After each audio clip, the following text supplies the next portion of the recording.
Who is iron इंक्विजिटर। ये कहानी अर्थ 411 की है, जिसमें हावर्ड स्टार्क बड़ी बड़ी बिल्डिंगों के बीच से उड़ते हुए अपनी कार से कहीं जाते रहता है। वो स्टार्क इंडस्ट्रीज का इकलौता मालिक था, जिसकी वजह से उसने अथाह पैसे कमाए और शील्ड भी बनाया, जिससे उसने बहुत बार पृथ्वी की रक्षा भी की। पर इतना कुछ करने के बाद था तो वो एक मामूली इंसान ही। दुनिया की बढ़ती रफ्तार में वो भी बढ़ रहा था। जहाँ म्यूटेंट्स बढ़ रहे थे, अलग अलग किस्म के लोग बढ़ रहे थे, वहीं वो रोज बुढ़ा होते जा रहा था, जिसकी वजह से वो परेशान रहने लगा, अपने ही बच्चों से जलने लगा। वो पूरी दुनिया घूमा, कैसे भी करके अमर रहने की तरकीब ढूंढता रहा। इसी खोज में वो एक बार चौराहे पर एक भिखारी से मिलता है, जिसे वो बताता है कि वो यहाँ किसी से मिलने आया है। जिस पर वो भिखारी उससे बताता है कि वो मेफिस्टो है। उसके बाद हावर्ड उससे कुछ सौदा करता है, जिसकी वजह से उसका उम्र बढ़ना बंद हो जाता है। वो जैसा था वैसा ही रहने लगा, जवान, और उसका सपना स्टार्क नाम को हमेशा देखने का वो सच होने लगा, मतलब सिर्फ हावर्ड स्टार्क नाम को। एक बार वो अपने घर में रहता है, तो वहीं टोनी, जो कि उस वक्त एक छोटा बच्चा ही रहता है, वो उड़ते उड़ते हावर्ड के पास आकर उसे बताता है कि वो अपने लिए उड़ने वाला जूता बनाया है। जिस पर हावर्ड कुछ नहीं बोलता, बस अपनी पिस्तौल निकालकर टोनी को मार देता है। शायद अमर रहने के लिए यही सौदा किया होगा उस शैतान से। अमर रहना इतना भी आसान नहीं था, उसे एक एक करके सब छोड़ना पड़ा। पहले अपना परिवार, फिर उसकी कंपनी, पैसा, फिर उसका ग्रह। हावर्ड नर्क में, जहाँ कुछ लोग काम कर रहे होते हैं, वहीं जाते जाते सोचते रहता है कि हमेशा जिंदा तो रहूंगा, सब बढ़ते भी देखूंगा, बस सबको बर्बाद करने के लिए।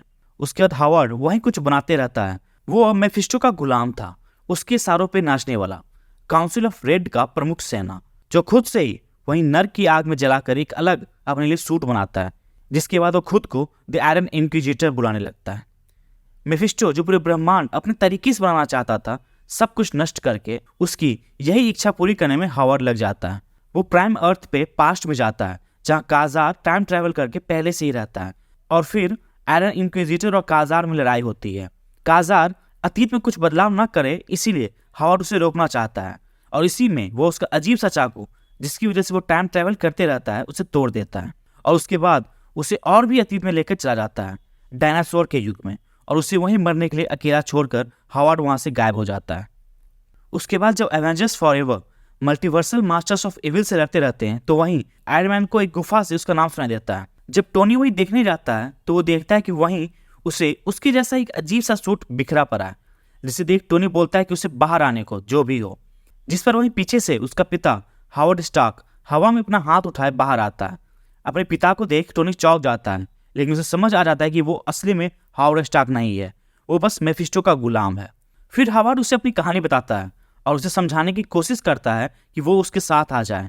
बोलता है कि वो दोनों मिलकर राज करेंगे अगर टोनी उससे हाथ मिला ले तो। जिस पर टोनी अपने सूट के रिपल्सर से उसे मारता है और उसे ताना मारते हुए उसे मना करता है। हावर्ड वहीं नीचे गिरा, उसे बोलता है कि एक बार कोशिश करना था बस।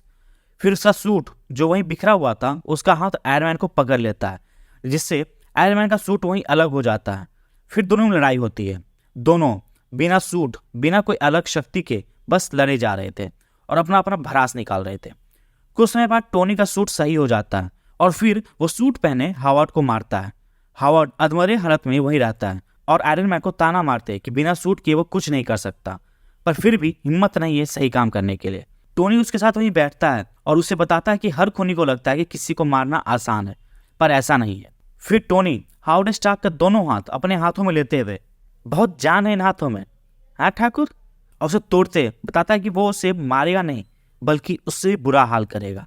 सूट खराब है और ये टूटे हाथ से कुछ बना तो सकता है नहीं, तो बस इसी गुफा में आराम से रहे और मरने का इंतजार करे। टोनी ये कहते वहां से चला जाता है और उसके पीछे पीछे हावर्ड आते हुए उसे बोलते रहता है कि मार दे उसे, लेकिन टोनी हावर्ड स्टार्क की बात अनसुनी करते वहां से उड़ जाता है। इसी के साथ ये कहानी खत्म। तो दोस्तों, आपको ये कहानी कैसी लगी हमें कमेंट सेक्शन में जरूर बताएं, और इसी कहानी के लिए जुड़े रहिए कॉमिक ओनली के साथ। शुक्रिया।